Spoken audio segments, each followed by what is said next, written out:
అండి, ఎలా ఉన్నారు? వెల్కమ్ టు అమ్లా వంటకాలు. నా ఛానల్ ఫస్ట్ టైం చూసిన వాళ్ళు ఒక లైక్ చేసుకొని సబ్స్క్రైబ్ చేసుకోండి. ఈరోజు నేను ఆంధ్ర స్టైల్లో గుత్తి వంకాయ కర్రీ ఎలా చేయాలనేది చేసి చూపిస్తాను అండి. చాలా ఈజీగా క్విక్గా చేసుకోవచ్చు. ఇంకైతే కాలేసి ఆ రెసిపీలోకి వెళ్ళిపోదాం. ముందుగా వంకాయలను మనం బాగా వాష్ చేసుకోవాలి. గుత్తి వంకాయ కర్రీ కదండి, ముందుగా వంకాయలని అన్నిటిని బాగా వాష్ చేసుకుందాం. కొన్ని వంకాయల్ని చూపించిన విధంగా కట్ చేసుకోవాలండి. గుత్తి వంకాయకి ఇలా ఈ విధంగా కట్ చేసుకుంటే సరిపోతుంది. మిగతా వంకాయలను కూడా కట్ చేసుకుందాం. ఇలానే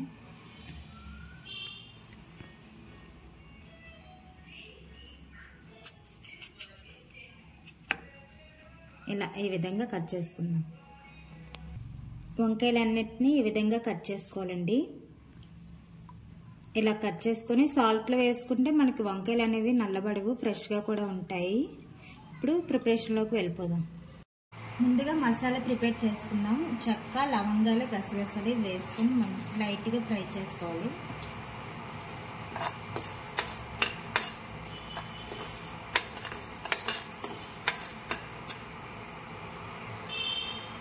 ఒక స్పూన్ ధనియాలు, అర స్పూన్ జీలకర్ర వేసుకోవాలి. ఇవి కూడా కొంచెం లైట్గా ఫ్రై చేసుకోవాలి కదండి. ఒక స్పూన్ అంతా పల్లీలు వేసుకున్నాం. ఒక స్పూన్ ఈ పల్లీలు కొంచెం బ్రౌన్ కలర్ వచ్చేంత వరకు వేయించుకోవాలి. ఒక కప్పు నువ్వులు, ఒక చిన్న ఎండు కొబ్బరి కూడా వేసుకొని మంచిగా ఇవన్నీ బాగా ఫ్రై చేసుకోవాలి.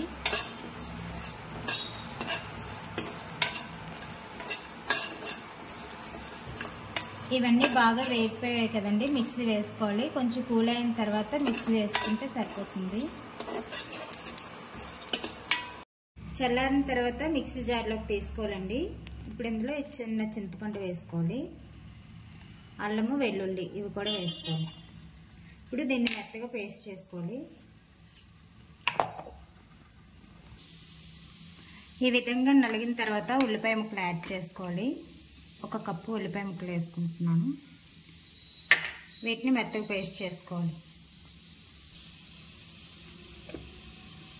ఈ విధంగా మెత్తగా పేస్ట్ చేసుకోవాలండి. ఇంకా కర్రీకి స్టార్ట్ చేసుకుందాం. ఇప్పుడు కర్రీ కోసం ఆయిల్ వేసుకుందామండి.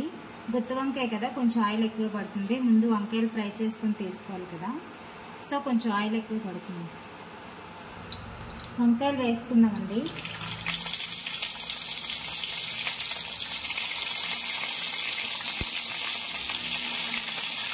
తర్వాత ఒక 2 నిమిషాలు మూత పెట్టేసి అలా వదిలేసేయండి, కొంచెం మగ్గుతాయి. మూత తీసి ఒకసారి చూద్దామండి, ఫ్రై చేసుకుందాం.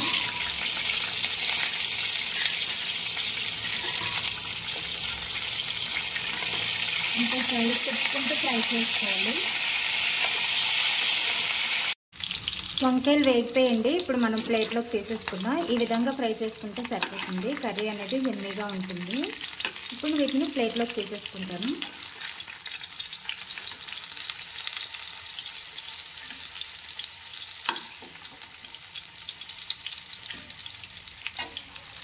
ఇలా ప్లేట్లోకి తీసుకుని పక్కన పెట్టుకోవాలి. ముందుగా ప్రిపేర్ చేసుకున్నాం కదండి, ఈ పేస్ట్ని వేసుకుందాం.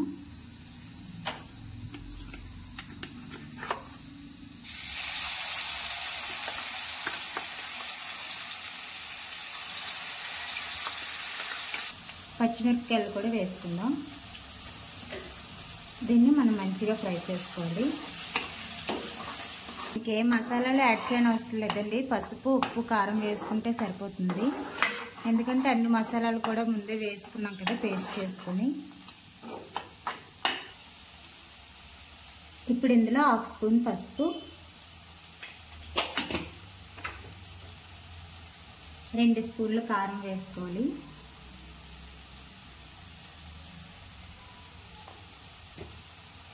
మన టేస్ట్కి తగ్గ సాల్ట్ కూడా వేసుకున్నామండి. ఇవన్నీ కలిసేలాగా ఒకసారి కలుపుకుందాం.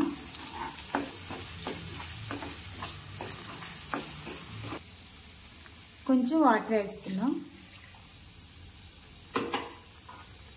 ఒకసారి మొత్తం కలుపుకోవాలి.